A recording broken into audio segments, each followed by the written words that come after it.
As stated by worldenergy.org, sufficient and secure energy is the main enabler for the welfare and economic development of a society.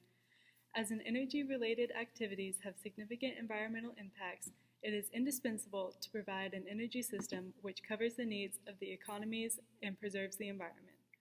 Today, I'd like to talk to you about the benefits of nuclear energy. Nuclear energy creates power by means of two reactions, fusion and fission, which, while they sound similar, are two completely different reactions not to be confused with each other. So thank you to whomever named them. Nuclear fusion is when two nuclei are shot at each other at high enough speeds to combine and form a new nucleus, as seen by this picture. This one right here. Fusion is what allows the sun and other stars to put off energy in the form of light. StudentEnergy.org explains that fusion is an extremely difficult state to achieve, and while it has been achieved, fusion is not ready for the commercial scale. Fission, on the other hand, is already working around the globe. Fission is the splitting of an atom, as seen in this picture. The separation of the atom releases heat energy that in turn energizes water molecules into steam and is then channeled to turn a turbine. Fission requires heavy metal elements such as uranium and plutonium to break apart.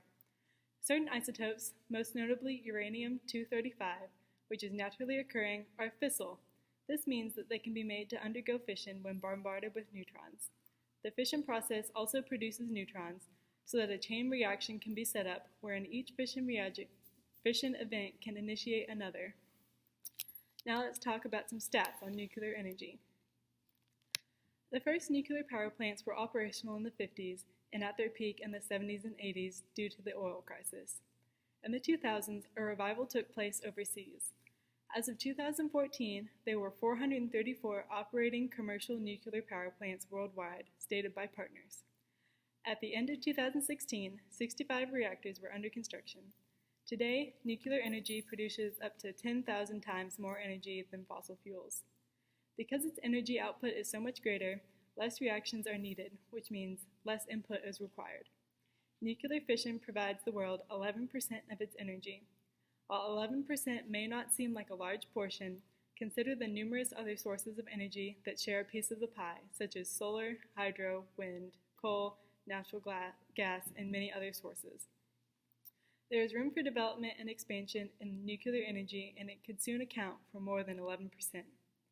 The main locations of these reactors are in China, India, and Russia, with China and India expected to dominate the market in the near future. Nuclear energy is more than just an efficient energy source. Nuclear energy is by far America's largest source of clean, emission-free electricity, producing no greenhouse gases or air pollutants, according to the Nuclear Energy Institute. Nuclear energy does not require a vast amount of land, and therefore it allows the current ecosystems to remain relatively untouched. Nuclear energy is the future of clean energy. Many people don't give nuclear energy a chance because they associate it with the Chernobyl incident.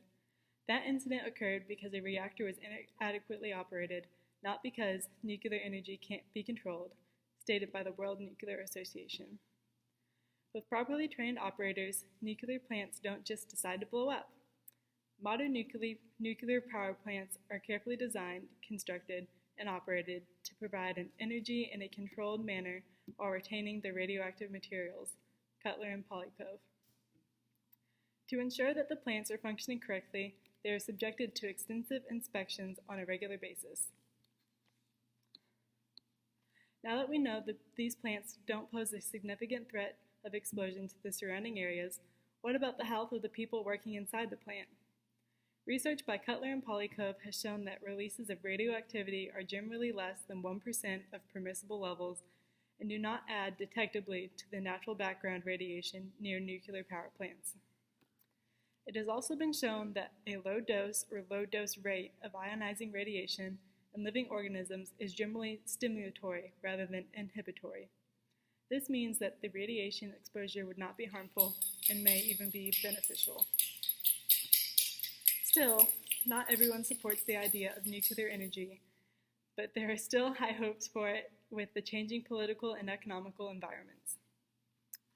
There are many future reactor technologies, which are at various stages of research and development.